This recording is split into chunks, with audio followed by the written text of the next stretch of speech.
Even though I've played video games most of my life, Silent Hill 2 is not one that I've ever gotten around to, but now I've played the remake and I understand the hype.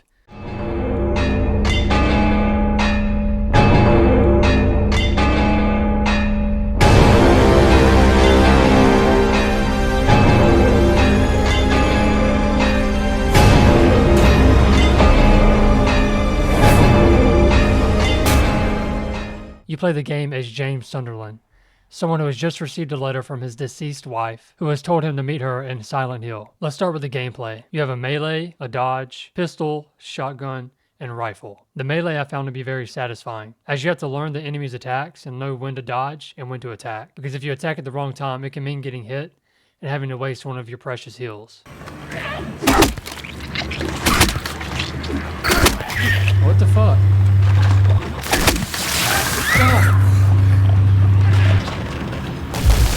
Oh man.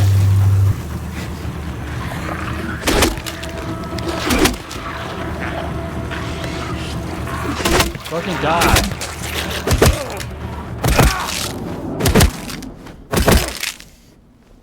The dodging is very satisfying, and when you do dodge something, you feel like you're very good at it. You have your standard pistol, and because of the way the monsters move, it can be very easy to miss, which makes for frustrating but satisfying gameplay.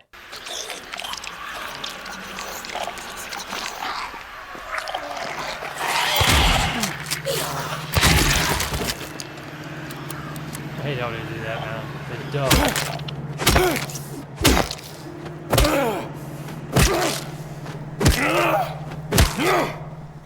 And that also goes for the shotgun and the rifle. Other than the fighting, the gameplay mainly focuses around puzzles and running. And I'm not gonna lie, one of the puzzles had me stuck for an hour. There's no way that's a 1. Let me try it. Right where the rooftops pierce through the night. Left are homebound footprints with no one in sight.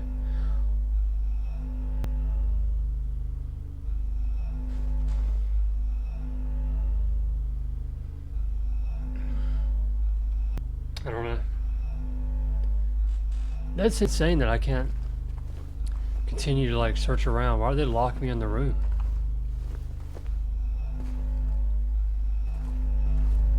I bet it's so much simpler than I'm making it.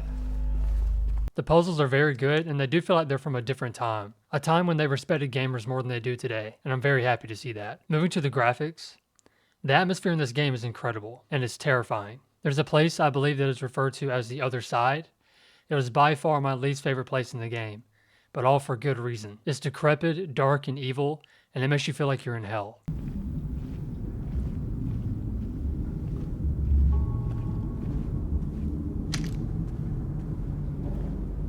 It's so fucking creepy.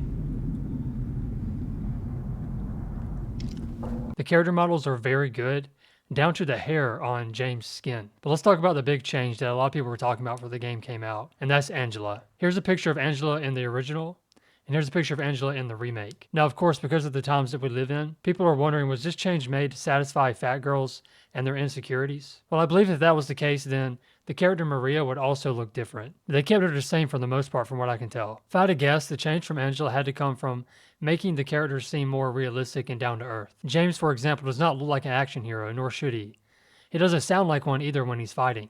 Now, the changes made to Angela could have been because of girls' insecurities. I'm willing to bet that it was just to ground the game, so that all the girls aren't beautiful, because let's face it, all women in life aren't beautiful. Moving to the level design is very good. You have the streets of Silent Hill, which are covered in fog, and you never know where you're going to run into a monster. Other than that, you have an apartment building, a hospital, a lab, and what looks to be a retreat where you would vacation. Now, in most, if not all of these places, you also have what's called the other side, which is terrifying, which I mentioned earlier. Let's talk about the sound. The music in this game is very good and very haunting. It's a very quiet game until it isn't, which is terrifying. You'll have the quiet crackling of your radio letting you know monsters are nearby, and you don't know if it's going to be a bug or an even bigger monster. And even sometimes you get quiet whispers coming from nowhere.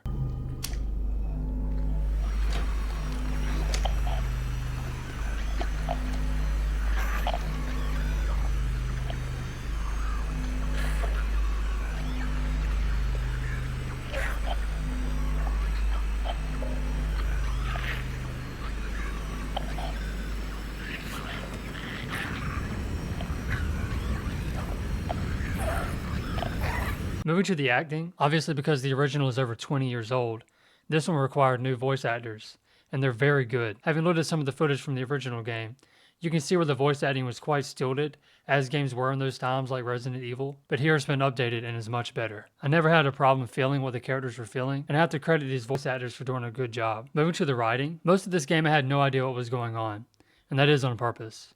It's very subtle, and it leaves a mystery for the entire game until the very end. Even after completing the game, I still wasn't sure what happened with most of the characters. It's very subtle, and it kind of makes me want to dive back in. Moving to the negatives, really the only problem I had is that the game lagged quite a bit when I was running, whether that be outside in the streets of Silent Hill or through a dark hospital. I would have to stop moving and give the game a second to catch up. Unfortunately, that happened at least 9 or 10 times throughout my entire playthrough, and that's really my only negative throughout the whole game.